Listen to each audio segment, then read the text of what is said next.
Assalamualaikum warahmatullahi wabarakatuh. Perkenalkan, nama saya Anissa Cahyati Azhari dari kelas manajemen PJJ 202. Di sini saya akan menjelaskan tentang rencana peluang bisnis saya. Di slide pertama ada pendahuluan. Nama bisnis saya adalah Meili Moshi, pemiliknya Mercy Helena, dan saya sendiri Anissa Cahyati Azhari. Alamatnya di Jalan Tubagus Ismail, Kota Bandung. Tanggal pembuatannya di tanggal 19 Mei 2024. Selanjutnya ada latar belakang. Deskripsi singkat, Meili Moshi adalah toko fashion yang menawarkan pakaian modern dan trendy untuk wanita. Fokus kami adalah memberikan produk berkualitas tinggi dengan desain yang up to date dan harga yang terjangkau. Visi kami menjadi merek fashion yang terkemuka, yang dikenal dengan inovasi desain yang berkualitas, produk dan harga yang terjangkau di semua kalangan, baik itu pelajar, pekerja, sampai ibu rumah tangga juga kayaknya masuk budgetnya ya. Nah, selanjutnya kita juga ada misi. Untuk misinya menyediakan pakaian yang stylish dan nyaman, mendukung desainer lokal, dan menciptakan pengalaman belanja yang menyenangkan bagi pelanggan.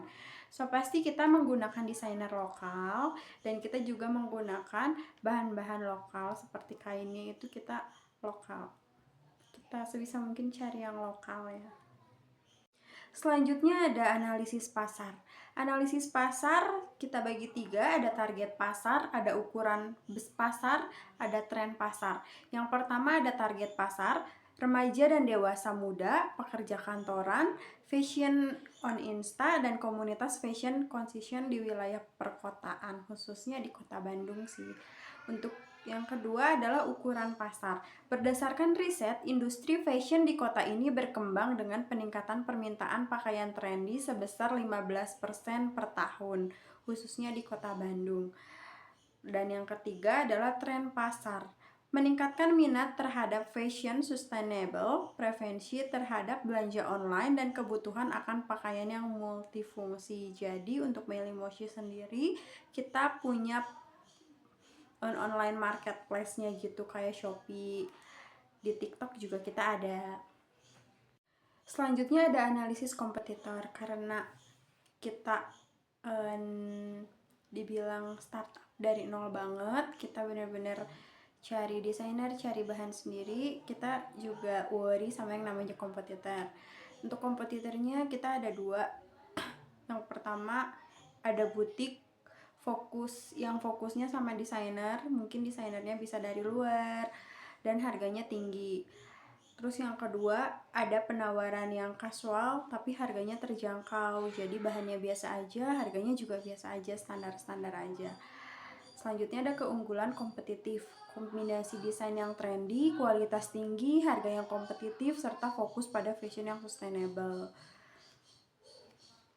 Selanjutnya ada rencana pemasaran. Untuk rencana pemasarannya dibagi menjadi 4 bagian. Yang pertama ada strategi produk, menawarkan berbagai koleksi pakaian, mulai dari pakaian kasual, pakaian kantor, hingga dress formal dan casual. Koleksi akan diperbaharui secara berkala sesuai dengan tren mode terbaru yang lagi happening tentunya. Yang kedua ada strategi harga, penetapan harga yang kompetitif dengan segmentasi produk untuk berbagai lapisan masyarakat.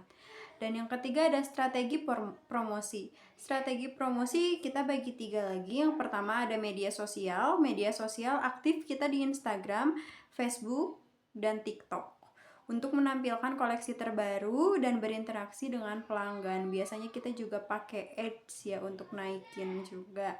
Selanjutnya ada influencer marketing, kerjasama dengan influencer lokal untuk mempromosikan produk. Kita baru rencananya sih mau nyoba sama salah satu influencer lokal, tapi kita carinya yang kayak seleb TikTok gitu. Nah, yang ketiga ada event sama pop-up store. Mengadakan event peluncuran, koleksi terbaru, dan pop-up store di mall-mall. Kita rencananya di akhir tahun ini mau coba di salah satu mall yang ada di kota Bandung.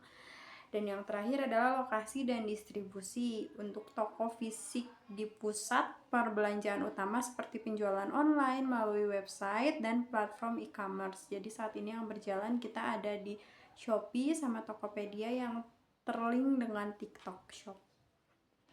Selanjutnya ada rencana jam operasional. Untuk jam operasionalnya kita mulai dari jam 10 sampai jam 8 malam setiap hari di Senin sampai Minggu. Untuk staffnya kita freelance semua. Kita ada desainer, manajer toko, staff penjualan, sama staff gudang. Untuk manajer toko, staff penjualan, sama staff gudang itu masih dipegang sama saya, sama satu yang freelance, sama satu Helena. Untuk desainernya kita ambil freelance karena kita juga masih merintis. Untuk sumber bahan baku kita ambil kain dan material dari pemasok lokal terpercaya. Jadi kita ada di salah satu pusat perbelanjaan di Kota Bandung, kita supply dari sana dan itu adalah produk lokal. Selanjutnya ada rencana keuangan. Untuk rencana keuangannya kita karena belum ada offline store, kita hanya pakai etalase di rumah dengan mengandalkan online store. Modal awal kita di 15 juta, renovasi dan desain tempat live 1 juta, persediaan pakaian awalnya ada di 5 juta, sistem penjualan dan websitenya di 1 juta, ada gaji staff juga di 2 juta, biaya promosi dan pemasaran di 1 juta, proyeksi pendapatan bulanannya ada di 2 juta, proyeksi laba bulanannya di 3 juta, pengembalian investasi diproyeksikan dalam 8 sampai 1 tahun. Karena kita juga ini side job, bukan kerjaan utama. Untuk kesimpulannya, Melly Moshi memiliki potensi besar untuk menjadi merek fashion favorit di kalangan target pasar yang dituju. Dengan strategi yang tepat dan fokus pada kualitas serta pengalaman pelanggan, bisnis ini siap untuk sukses dan berkembang. Sekian pemaparan dari saya, mohon maaf apabila banyak sekali kekurangan. Terima kasih untuk para audiens dan Ibu Rati. Wassalamualaikum warahmatullahi wabarakatuh.